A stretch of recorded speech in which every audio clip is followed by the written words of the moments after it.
हिवाळ्यात आजार नको असतील तर खालील आयुर्वेदिक जीवनशैली फॉलो करा. आता हिवाळा सुरू झालाय आणि कडाक्याची थंडी पडायला लागली आहे. आयुर्वेदिक विंटर केअर जाणण्याआधी हिवाळ्यात होणारे प्रॉब्लेम समजून घ्या.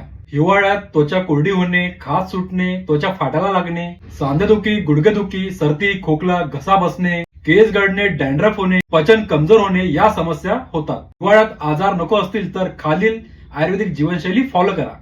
अभ्यंग, दररोज तिळाचे तेल किंवा नारळाचे तेल लावा. वॉर्म वॉटर, थंड पाणी टाळा, कोमट पाणी पीत चला. गरम व पचायला सोपे अन्न जसे सूप, वरण, भाजी, खिचडी यांचा वापर करा. हळद व दूध मिक्स करून घ्या, यांनी रोग प्रतिकार शक्ती वाढते. त्रिफला चूर्ण रोज कोमट पाण्यासोबत रात्रीला घ्या, याने पचन शक्ती सुधारेल. अद्रकचा ज्यूस किंवा सूप घ्या, हा सर्दी खोकल्यासाठी उत्तम आहे. योग व सूर्यनमस्कार करा, याने सांधेदुखी, गुडघेदुखी व वजन नियंत्रित राहील. सोबतच थंड पदार्थ व फास्ट फूड खाणे टाळा. तुम्हाला आयुर्वेदिक विंटर केअर टिप्स आवडल्या असतील तर शेअर करायला विसरू नका.